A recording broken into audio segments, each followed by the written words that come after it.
오늘 주시는 말씀을 같이 볼까요? 마태복음 5장 10절부터 12절의 말씀이 되겠습니다. 마태복음 10장 10절에서 12절의 말씀 제가 봉독하겠습니다. 의를 위하여 박해를 받는 자는 복이 있나니 천국이 그들의 것입니다.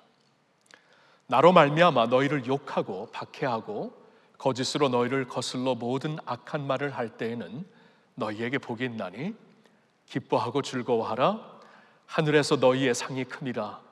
너희 전에 있던 선지자들도 이같이 박해하였느니라.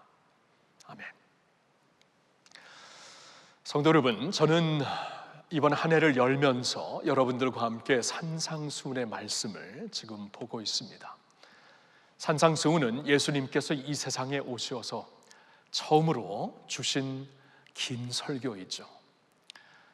이제 예수님은 이 말씀을 통해 제자들을 향해 주시는 말씀입니다. 하나님의 나라를 사모하고 하나님을 정말 사랑하며 또 하나님 안에서 올바로 살고자 하는 제자들, 그래서 예수님을 메시아로 알고 따라서 산 위에까지 올라온 자들에게 주신 말씀입니다. 자, 그런데 이 말씀을 우리에게 주시면서, 제자들에게 주시면서, 그리고 또한 오늘 우리에게 주시면서 복으로 이 산상수훈을 시작했다는 것은 굉장히 의미심장한 것입니다. 왜냐하면 복이라는 것은 모든 인류가 추구하는 것이에요. 원하는 것이에요. 사실 따지고 보면은 사람들이 종교를 갖고 신앙을 갖고자 하는 이유도 궁극적으로는 복을 받기 위해서입니다. 그래서 복이라는 것은 우리의 삶을 이렇게 이끄는 압도적인 그 힘을 갖고 있는 개념이죠. 복이 여기 있다 하면 그쪽으로 달려가는 것이 모든 인류의 모습이기 때문입니다. 자, 그런데 예수님이 이렇게 세상에 오셔서 처음 주시는 이 중요한 설교를 통해 복에 대한 말씀으로 시작하신 것은, 그것도 역설적인 복으로 시작하신 것은 우리의 삶의 방향을 리셋하기 위해서입니다. 지금까지 복이 여기 있다 해서 그 복을 쫓았고, 아니 신앙을 가지고 복 주시는 하나님을 바라보며 하나님을 향한 우리의 신앙의 방향도 이 복을 향한 방향이었는데, 그 방향부터 고치시기 위해서는 우리의 가장 근본적인 욕망, 근본적인 소망인 복에 대한 개념부터 주님께서 새로 정리하시며, 이것을 정리해야 우리의 신앙의 방향이, 삶의 방향이 바뀌어질 것을 아시고 복에 대한 말씀을 우리에게 전해주신 것입니다. 자, 이 말씀을 가지고 우리가 이제 산상수훈이 시작되며 우리도 한 해를 시작하려고 하는 것인데, 교회여 일어나라. 우리 자신을 위해 일어나는 것이 아니라 세상을 위해 일어나라. 하나님께서 세상을 이처럼 사랑하사 독생자를 주셨고, 그 독생자의 몸된 교회로 주님의 교회를 세상에 세워주셨음은 교회를 통해 세상을 구하시려고, 교회를 통해 세상을 어두움을 밝히시려고, 아픔을 치유하시려고 교회를 세우신 것이 아니겠습니까? 그러면 세상을 위한 교회로서 일어나야 되는데, 세상의 어두움을 진짜 물리치고 세상의 아픔과 어려움을 치유할 수 있는 교회로 일어나야 되는데, 그러려면 우리의 삶의 방향, 신앙의 방향이 리셋, 새롭게 정리가 돼야 되고, 그러려면 가장 먼저 복에 대한 개념부터 정리가 되어야 한다는 것입니다. 예수님이 주신 이 복에 대한 말씀이 하나같이 역설적입니다. 왜 역설적입니까? 우리가 생각하는 복의 개념과 하나님이 이게 진짜 복이라고 하는 복의 개념에 차이가 있기 때문에 역설적인 것이에요. 역설적이고 이상하게 들리는 이유가 그만큼 우리가 복의 개념이 하나님이 원래 주시려는 복의 개념에서 빗나간 것이고, 복의 개념이 빗나가 보니까 우리의 신앙과 삶의 방향도 빗나갔다는 것입니다. 그동안 우리가 들었던 복에 대해서 한번 들어보세요. 심령이 가난한 자는 복이 있다. 애통하는 자는 복이 있다. 온유한 자는 복이 있다. 의에 줄이고 목마른 자는 복이 있다. 긍휼히 여기는 자는 복이 있다. 마음이 청결한 자는 복이 있다. 화평하게 하는 자는 복이 있다. 여러분, 이러한 복들이 세상에서 보통 추구하고 맞다, 이것이 축복이다라고 말하는 복입니까? 오늘날 복에 대한 세미나를 여는 강사들이 이것이 우리가 추구할 복이라고 전해주는 강의 내용입니까? 절대로 아니죠. 그래서 역설적입니다. 그래서 하나님의 마음에서부터 우리의 마음이 얼마나 떨어지는가를 우리에게 알려주시고 깨닫게 해주시는 말씀입니다. 오늘 본문으로 보는 8번째 팔복의 마지막 복에 대한 말씀은 앞에 있는 그 어느 복보다도, 복에 대한 가르침보다도 역설적이고, 아니 역설을 넘어서 충격적입니다. 충격적이에요. 의를 위하여 박해를 받는 자는 복이 있다. 핍박을 받는 자가 복이 있다. 세상에 이런 복이 어디 있습니까? 세상에 이것을 복이라고 말하는 사람들이 누가 있겠습니까? 근데 예수님은 명백하게 말씀하십니다. 이것이 복이라고. 구체적으로 말씀하시는 것은 의를 위하여 박해를 받는 자는 복이 있다. 의를 위하여, 하나님의 의를 말씀하시는 것이죠. 하나님의 의, 그러니까 하나님이 옳다고 하시는 것, 하나님이 바르다고 하신다는 것, 하나님이 먼저 찾으라고 하시는 것. 우리가 요사이 잠언서를 새기면서, 마음에 새기면서 잠언서를 통해 계속 생명의 길, 지혜의 길이 여기 있고 어리석은 길, 죽음의 길이 여기 있다, 이 구별되는 하나님의 말씀, 하나님의 가르침이 있지 않습니까? 그 의예요. 하나님께서 말씀하시는 의. 근데 이 모든 하나님의 의를 한마디로 우리가 표현할 수 있는데 그 의가 바로 예수님 그 자신입니다. 그래서 10절에는 의를 위하여 박해를 받는 자가 복이 있다고 하셨는데 11절에는 나로 말미암아 너희를 욕하고 박해하고 거짓으로 너희를 거슬러 모든 악한 말을 할 때는 너희에게 복이 있다. 의를 위하여 박해를 받는 것, 예수를 위하여 박해를 받는 것, 똑같은 것으로 말씀을 하십니다. 그러니까 정리하자면 하나님의 의는 예수님이에요. 그러니까 우리가 예수님을 믿고 예수님을 따르면서 예수님 때문에 박해를 받을 때에, 예수님 때문에 손해를 볼 때, 예수님 때문에 아픔을 체험하게 될 때, 그게 복이다. 그게 복이다 말씀하시는 거예요. 여러분, 성경을 보면은 우리의 믿음 때문에, 예수님 때문에 우리에게 임할 어려움에 대하여서, 박해에 대해서 굉장히 많이 말씀을 하십니다. 대표적으로 몇 군데를 좀 보겠는데요. 먼저 요한복음 15장 20절을 보면 이런 말씀이 있습니다. 내가 너희에게 종이 주인보다 더 크지 못하다 한 말을 기억하라. 사람들이 나를 박해하였은즉 너희도 박해할 것이요 내 말을 지켰은즉 너희 말도 지킬 것이라. 자, 예수님이 굉장히 명확하게 설명하십니다. 세상이 나를 박해했다. 세상이 주님을 따르고 사랑하는 자들도 있었지만 세상은 또한 예수님을 싫어하고 배척하고 박해하고 죽여버렸습니다. 그렇죠? 그러면 세상이 나를 박해했으면 나를 따르는 너희들도 박해하는 것은 당연한 것이다 말씀을 해주십니다. 빌립보서 1장 29절을 보겠습니다. 사도 바울이 고백합니다. 그리스도를 위하여 너에게 은혜를 주신 것은 다만 그를 믿을 뿐 아니라 또한 그를 위하여 고난도 받게 하려 하십니다. 여러분, 이게 사도 바울이 여기서 무슨 말을 하고 있어요? 그리스도를 위하여 너에게 은혜를 주신 것, 특권을 주셨다는 거예요. 그것은 다만 그를 믿을 뿐 아니라 그를 위하여 고난도 받게 하신 것도 하나님이 허락하신 은혜다, 특권이다, 그 말씀입니다. 그렇게 생각하고 있으세요? 내가 하나님께로부터 받은 은혜 중에 하나가 그 은혜로 예수님을 믿게 되었는데 같은 은혜로 예수님 위하여서 고난도 받게 되었다. 고난을 통해 주님의 아픔과 고난에 참여할 수 있는 특권이 주어졌다, 그 말씀입니다.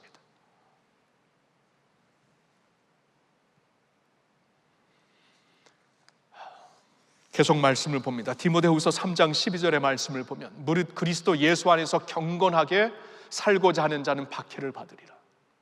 무릇 그리스도 안에서 경건하게 살고자 하는 자, 그러니까 세상의 가치와 주님의 가치, 하나님 나라의 가치관이 대립된다, 상충된다.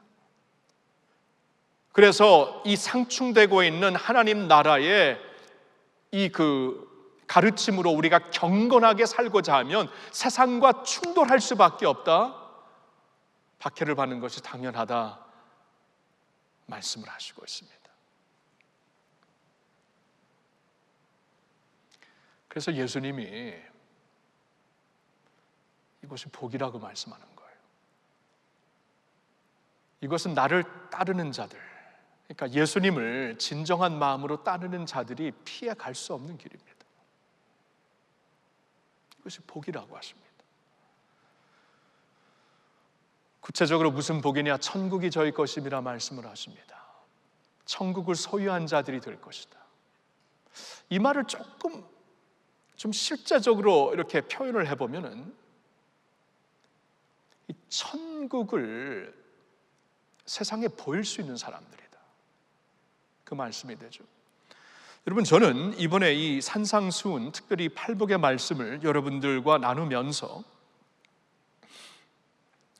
이 말씀을 그냥 우리 자신에게만 적용하는 말씀으로 받지 않고 이 말씀을 우리가 세상에 어떠한 교회로 서야 되는가, 이 세상의 입장에서, 또 세상이 그러한 복받은 사람들을 보는, 또 교회를 보는 입장에서 이 말씀을 지금 계속 해석하고 있습니다. 그래서 이 8번째 복도 마찬가지예요. 이렇게 박해를 받으면서 복받은 자들은 천국을 소유한 사람들이라고 세상 사람들이 인정하게 될 것이다, 그 말씀입니다. 여러분, 분명히 팔복과 연결되는 그 다음 구절 13절, 14절, 15절, 16절에서는 너희는 세상의 소금이다, 세상의 빛이다라고 말씀을 하시고 있습니다. 그러니까 이 팔복을 통해 우리가 어떠한 모습으로 서야 되고 어떠한 복을 갖고 서야 되는 것이 세상과 연결이 되고 있다는 것이에요. 그러니까 천국이 너희 것입니다, 이것을 나만 누리는 천국, 우리만 누리는 천국이 아니라 세상에 보여줄 수 있는 천국, 세상에 보여줄 수 있는 하나님의 나라라는 것입니다. 자, 그러면 묻겠습니다. 오늘날 주님의 교회를 통해 세상이 천국을 볼 수 있나요? 오늘날 교회를 통해 천국의 영광을 세상 사람들이 볼 수 있나요? 아닌 것 같아요. 아니, 세상은 둘째치고 우리 자녀들도 못 봅니다. 오늘날 우리 자녀들이 교회를 떠나고 있다는 것, 신앙을 떠나고 가난한 성도들이 되고 교회를 멀리하고 있다는 것은 먼저 믿은 기존 세대에서 천국을 못 봤기 때문이에요. 하나님 나라를 못 봤기, 그 나라의 영광, 그 나라의 능력을 못 봤기 때문이에요. 천국을 보면 안 떠나죠. 어떻게 교회를 떠납니까? 어떻게 주님을 떠납니까? 신앙을 버립니까? 천국을 보았는데, 하나님의 나라를 보았는데, 세상에서 찾을 수 없는 하나님의 나라를 보았는데 떠나지 못하죠. 근데 떠납니다. 천국이 안 보이니까, 하나님 나라가 안 보이니까. 그러면 우리가 물어야 돼. 왜 우리는 하나님의 천국을 소유한 자들의 천국을 못 보이고 있는가? 세상이, 아니 세상은 둘째치고 우리 자녀들이 우리에게서 왜 하나님의 나라를, 그 나라의 영광과 능력을 보지 못하는가? 생각을 해보면 오늘 말씀에 있습니다. 오늘 말씀에 이렇게 해야 천국이 너희 것입니다 말씀하셨기 때문이에요. 이렇게 하지 않고 있습니다. 오늘날 교회가, 현대교회가 찾고 있는 복은 박해가 아닙니다. 박해는 그냥 피하려고 해요. 우리가 찾는 것은 번영입니다. 성공입니다. 성취입니다. 예수 믿고 성공하자. 예수 믿고 잘 살자. 이게 세속적인 의미로 풀어지고 있어요. 오늘날 세계 현대교회의 트렌드를 지금 공부하고 있는 모든 학자들, 기독학자들이죠. 신학교 학자들, 이 그 선교 단체의 리서처들이 공통적으로 말하는 게 뭐냐면, 오늘날 무슨 대륙을 막론하고 가장 빨리 자라고 있는 교회는 번영 신앙을 가르치고 번영 신앙을 추구하는 교회다라고 말을 하더라고요.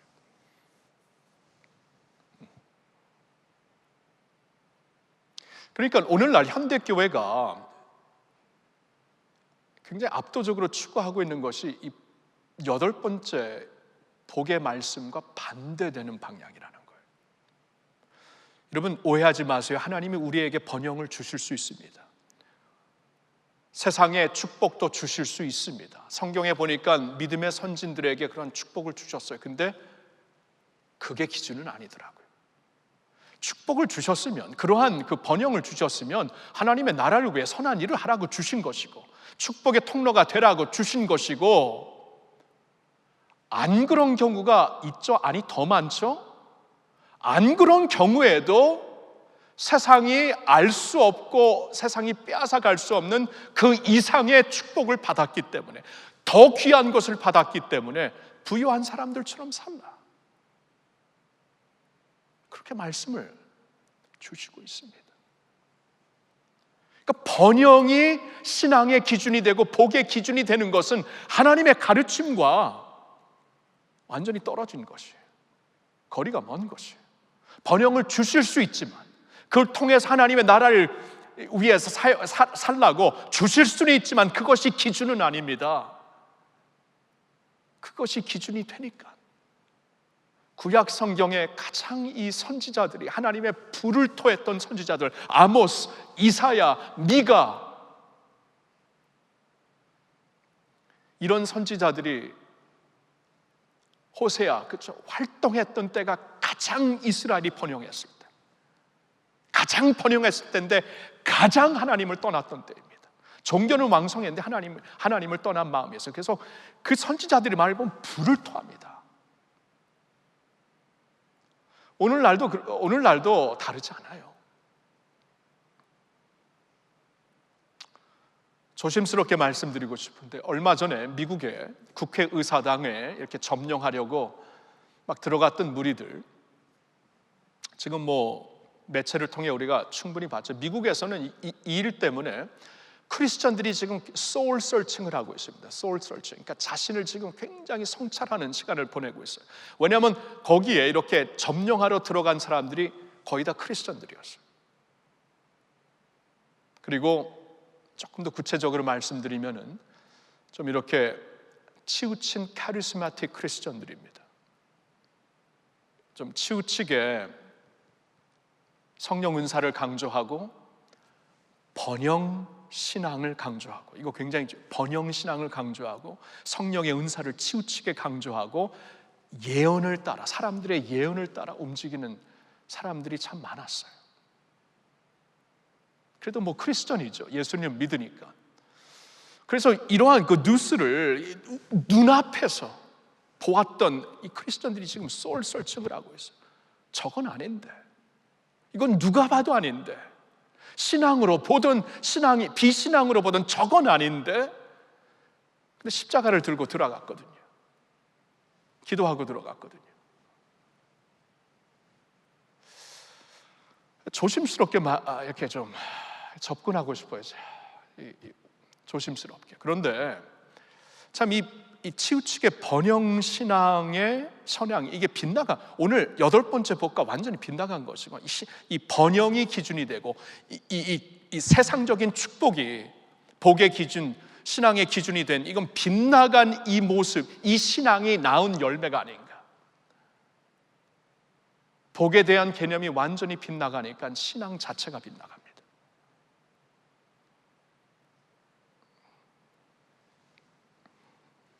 오늘 주님은 말씀하십니다. 의를 위하여 박해를 받는 것이 복이다. 나로 인하여 너희가 능욕을 받고 아픔을 받고 박해를 받는 것이 복이다. 도리어 기뻐하고 즐거워해라. 너의 상급이 크다. 믿음의 선진들이 다 그렇게 살았다. 너희들도 그렇게 살아라. 명백하게 말씀을 하십니다. 자, 저는 오늘 이 말씀을 좀 우리에게 적용을 하면서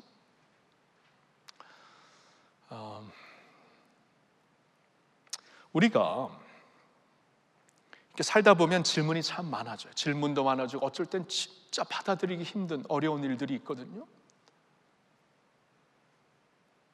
그럴 때에 저도 지난 2주 동안 그런 어려움이 좀 있어갖고 장모님뿐만이 아니라 오늘 목자의 마음 칼럼에 썼지만 그런 어려움이 있는데 이러한 어려움과 질문 가운데 믿음을 잃지 않고 사는 그 믿음.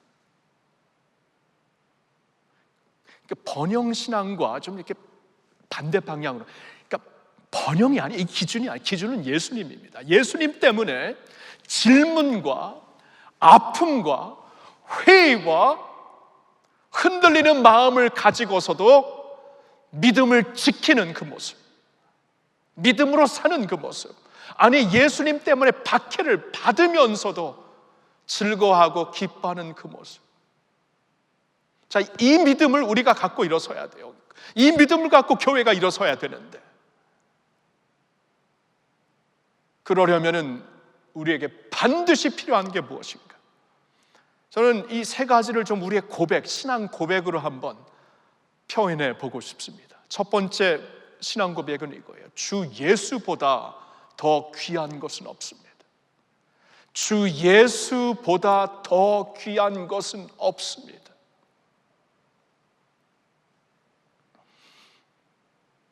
여러분, 이 신앙 고백이 우리의 진정한 고백이 아니면은 오늘 이 8번째 복으로 살지 못합니다. 주 예수보다 더 귀한 것은 세상이 없습니다. 그러면 가장 귀한 것은 예수님입니다. 아니, 그러니까 예수님 한 분이면 충분합니다. 이게 우리의 신앙 고백이 되지 아니하면 질문이 생길 때, 아픔이 생길 때 우리 흔들리고 믿음을 버리게 될 것입니다. 박해가 있으면 나 몰라 하면서 도망 다니면서 우리 신앙을 부인하게 될 것입니다. 그런데 예수님이 이 세상에서 예수님보다 귀한 것, 가장 귀한 것이 예수님, 나의 삶의 보배가 되시는 예수님, 예수님 한 분만이면 충분합니다. 이 고백이 있어야만 믿음을 지켜요. 이 고백이 있어야만 이러한 가운데서도 즐거워하고 기뻐할 수 있어요. 성도 여러분, 생각해 보세요. 예수님 안에서 우리가 얻은 게 무엇입니까? 성경을 보니까 예수님 안에서 우리가 속죄함을 얻었다, 죄 사함을 얻었다. 그러므로 이제 그리스도 예수 안에 있는 자들에게는 생명의 성령의 법이 죄와 사망의 법에서 나를 해방시켜 주셨다. 예수 안에서 해방이 되었어요. 죄와 사망의 법에서 해방이 되었어요. 생명의 성령의 법 안에 우리가 살게 되었어요. 예수 안에서 우리는 하나님의 자녀가 되었습니다. 하나님의 자녀가 되었다는 것은 하나님의 상속자가 되었다는 거예요. 하나님의 상속자. 예수 안에서 우리는 하나님의 지혜와 하나님의 거룩하심과 하나님의 의로움을 다 받았어요. 다 받았습니다. 예수님 안에서 전에는 하나님 밖에 있는 자가 이제는 하나님 안에 있게 되었습니다. 언약 밖에 있는 자들이 언약 안에 있게 되었어요. 소망이 없던 자들이 소망이 있게 되었어요. 예수 안에서 이제 주님과 하나님과 함께 동행하며 살다가 이 세상 떠날 때 찬양하며 천국 갈 수 있습니다. 예수님 안에서 다 받았어요. 다 받았어요. 그러니까 예수님 한 분으로 충분하십니까? 나에게 물어야 돼. 예수님 한 분이면 충분합니까?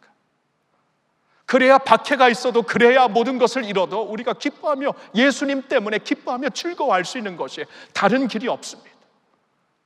세상의 번영이 기준이 되는 게 아니에요. 우리의 복의 기준도 안 되고 신앙의 기준도 안 돼요. 예수님 한 분이에요. 세상의 모든 것이 눈처럼 녹아 없어질지라도 내게는 예수를 다오, 내게는 예수를 주시오. 찬양에 있는 것처럼 내게는 예수를 주시오. 세상의 모든 것 다 지나가도 예수는 한 분이면 충분합니다. 이 신앙 고백이 있어야 됩니다. 두 번째 신앙 고백은 하늘의 상급이 더 중요합니다. 하늘의 상급이 더 중요합니다. 하늘의 상급. 예수님이 이 말씀을 주시죠. 너에게 하늘의 상급이 크다. 기뻐하고 즐거워하라. 하늘의 상급이 너에게 주어졌다. 우리가 이 세상을 살면서 세상에서 다 누리려고 하니까 빗나가요. 세상에서 다 잡아야 되고 다 누려야 되고 다 받아야 되고 빗나가는 신앙을 살 수밖에 없습니다. 번영시가는 신앙은 세상에서 다 잡으려고 하는 것이에요. 절대로 그러지 않습니다. 세상에서 다 잡을 수 있으면 천국이 필요 없습니다. 믿음의 선조들 그렇게 살지 않았습니다. 모세를 보니까 그 당시에 애굽의 부요함과 영화를 그는 버릴 수 있었다. 도리어 애굽의 영화 부요함보다도 그리스도의 백성들과 함께, 하나님의 백성들과 함께 고난의 길을 선택할 수 있었던 것은 상 주시는 하나님을 바라봤기 때문이다. 여러분, 이게 믿음이에요.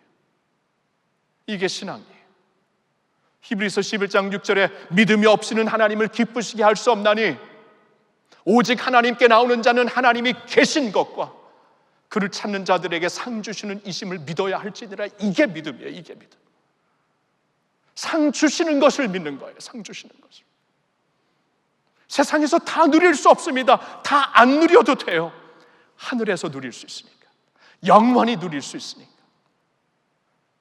영원한 것을 받기 위해 일시적인 것을 내가 바꿀 수 있는 것입니다.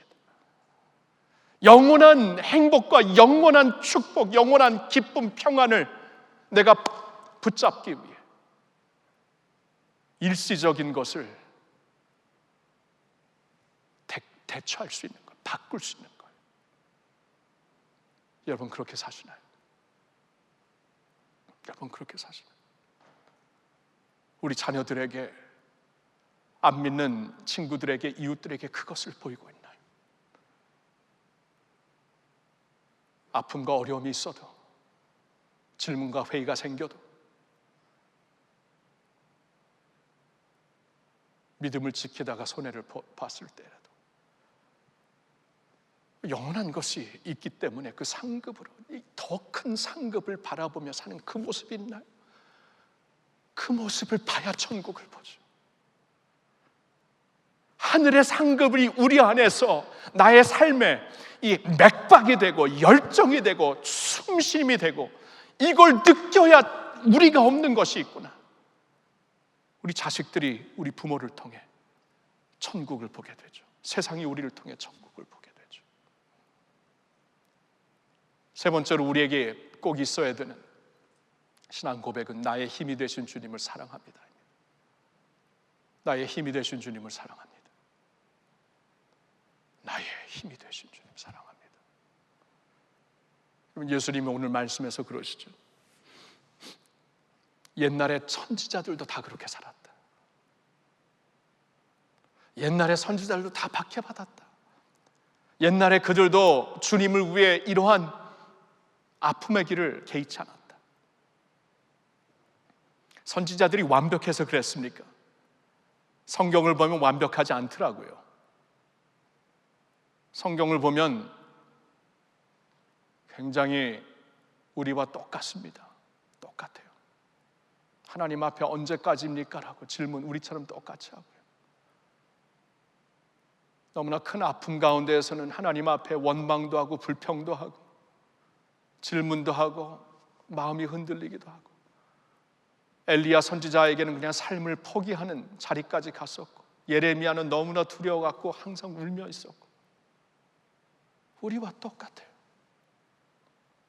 근데 주님께서 선지자들도 그랬다. 이게 무슨 말?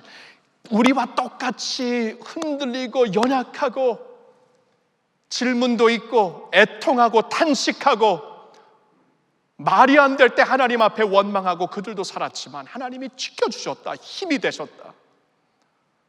히브리서 11장을 보면 믿음의 선조들 하나같이, 완벽한 사람 하나라도 있습니까? 하나같이 다 우리처럼 아픔이 있고 어려움이 있고 질문이 있었던 사람들이에요. 근데 믿음을 지키잖아요. 끝까지 가잖아요. 하나님이 힘이 되신 거예요. 하나님이 도우신 거예요. 선지자들을 봐라. 믿음의 선조들을 봐라. 힘들고 어렵고 다들 무너질 수밖에 없었지만 하나님이 궁극적으로 결국엔 지켜주시더라. 우리의 힘이 되신 하나님이 계신다는 거예요.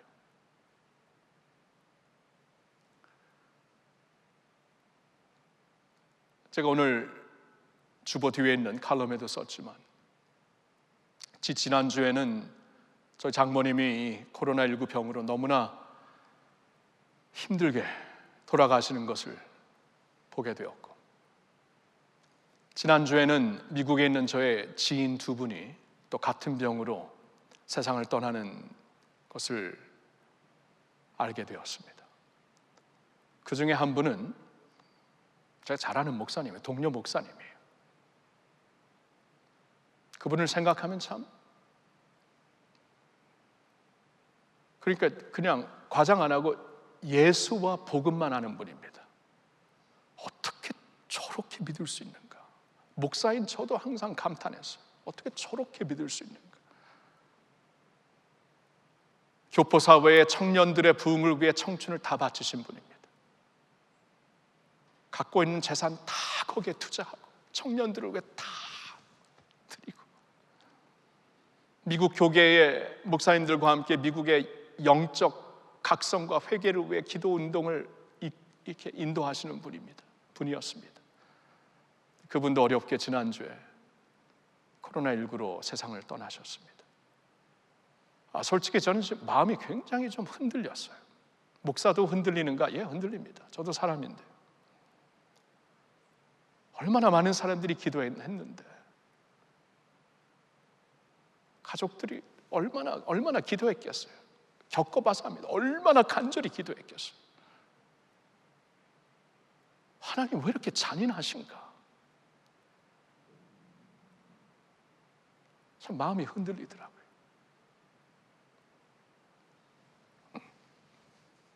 이재철 목사님이 그러셨나요? 믿는 자에게 가장 힘든 것은 믿음이다. 보통 때는 잘 믿지만 결정적인 순간에 참 믿음이 지키는 것이 힘들어요. 쉽지 않습니다.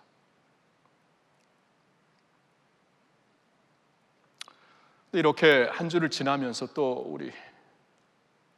우리 직원들까지 그렇게 되니까 참 굉장히 좀 어두운 골짜기를 지난 것 같아요. 지난 한 주 동안.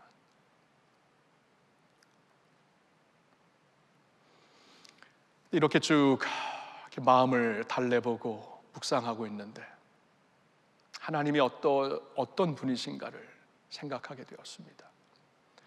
하나님이 어떤 분이신가? 내가 원하는 구체적인 질문에 대답은 안 주시는 하나님이지만 진짜 모르겠거든요. 왜 그런지, 왜 기도를 안 들어주셨는지 전 몰라요. 전 진짜 몰라요. 그렇게 간절히 기도했는데 모르겠어요. 모르는 것이 많지만 This I know. 모르는 것은 있지만 이것은 아는데, 하나님이 세상에 육신의 몸을 입고 오신 분입니다. 육신의 몸을 입고 오셨다는 것은 우리의 아픔을 친히 경험하기 위해서이죠. 친히 경험하기 위해서, 우리와 함께 애통하기 위해, 우리와 함께 우시기 위해 육신의 몸을 입고 오셨어요. 그리고 진짜 성도들과 함께 우셨잖아요. 눈물을 흘리셨잖아요. 그리고 우리와 동행하시며 우리와 함께 어두운 골짜기를 지나가시며 질문 가운데 우리와 함께 가시며, 아버지 왜 나를 버리십니까? 예수님도 질문이 있었잖아요. 이건 이해가 안 되는, 신학적으로 어떻게 해석해야 될지 모르겠지만 적어도 그 순간에 왜 나를 버리십니까? 아들도 아버지께 질문을 하고 있습니다. 그 자리까지 간 거예요. 우리가 똑같이 느끼는 그 자리까지 가신 거예요. 하나님이 그 너무하지 않습니까? 도대체 이것을 어떻게 받아들여야 됩니까? 예수님이 똑같이 그 자리에 가셨어요.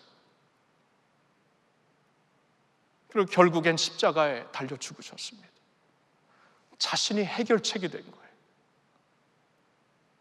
우리의 구체적인 질문은 여전히 퀘스천 말기지만 궁극적인 면에서, 포괄적인 면에서 대답이 되신 것이죠. 죄로 인해 탄식하고 있는 세상을 위해 십자가에 달려 죽으시고 구속을 이루시고 다시 사셨죠.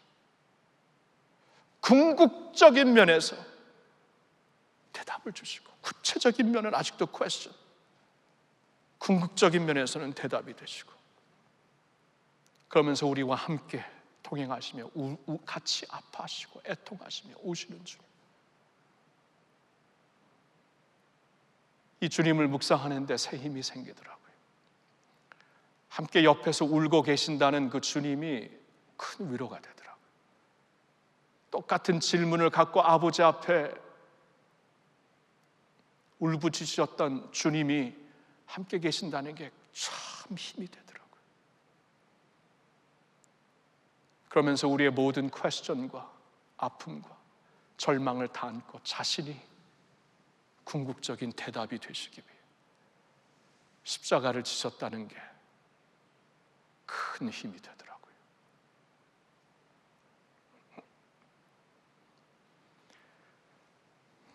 나의 힘이 되신 나의 주님, 내가 주님을 사랑합니다. 나의 힘이 되신 주님, 내가 주님을 사랑합니다. 이것이, 우리 한번 같이 외쳐볼까요? 나의 힘이 되신 주님, 내가 주님을 사랑합니다. 다시 한번, 나의 힘이 되신 주님, 내가 주님을 사랑합니다. 이 고백이 있으면 돼요. 보니까 이 고백이 있으면 되더라고요. 그 많은 아픔과 질문과 애통함과 해결되지 않은 퀘스천 가운데 시편 기자는 나의 힘이 되신 여호와요, 나의 힘이 되신 주요, 내가 주를 사랑합니다. 여기에 힘이 있더라고요.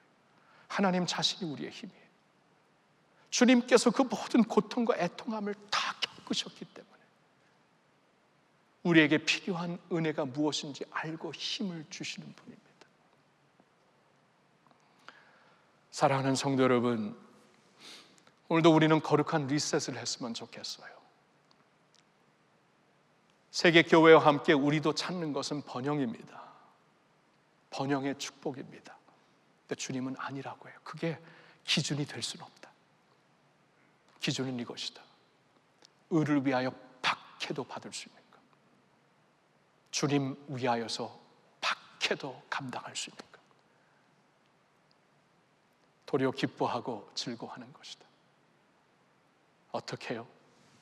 모든 것 되시는 주 예수보다도 귀한 것이 없기 때문에, 예수님 한 분으로 충분하기 때문에, 하늘의 상급이 있는 것이기 때문에 나의 힘이 되시는 하나님이 오늘도 살아계시기 때문입니다. 할렐루야, 할렐루야. 기도합시다.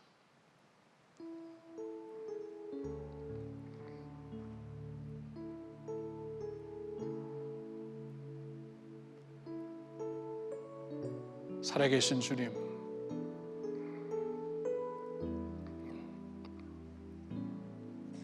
참 우리가 살다가 많은 질문도 생기고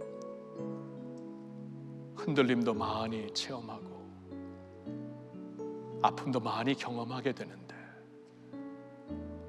그때에도 믿음을 꼭 지키게 해주십시오. 아니, 그때 믿음을 지켜야 세상 사람들이 여기 소망이 있다고 하지 않을까요? 아버지, 우리가 천국을 소유한 하나님의 사람들로서 천국의 능력을 세상에 보일 수 있어야 하는데 너무나 세상과 똑같이 살려고 합니다. 우리의 빗나간 생각을 바로잡아 주시고 빗나간 복의 개념을 고쳐주십시오. 주님을 위해서라면 박해도 마다하지 않게 해주십시오. 아픔과 질문 가운데 믿음을 지키게 해주십시오. 예수님 때문에 박해를 받는 가운데 도리어 기뻐하고 즐거워하게 해주십시오. 천국 백성처럼 살기를 원합니다. 하나님 나라를 간절히 찾고 있는 세상을 향해 여기 그 천국의 능력이 있다고 꼭 말해줄 수 있기를 원합니다. 하나님, 우리 안에 진정한 신앙 고백, 예수님 한 분이면 충분합니다. 하늘의 상급이 더 중요합니다. 나의 힘이 되신 주님, 내가 주님을 사랑합니다. 이 고백을 늘 외치며 살게 하옵시고, 이 고백이 우리의 신앙의 중심이 되게 하옵소서. 감사합니다. 사랑합니다. 찬양합니다. 주님, 예수님의 이름으로 기도합니다.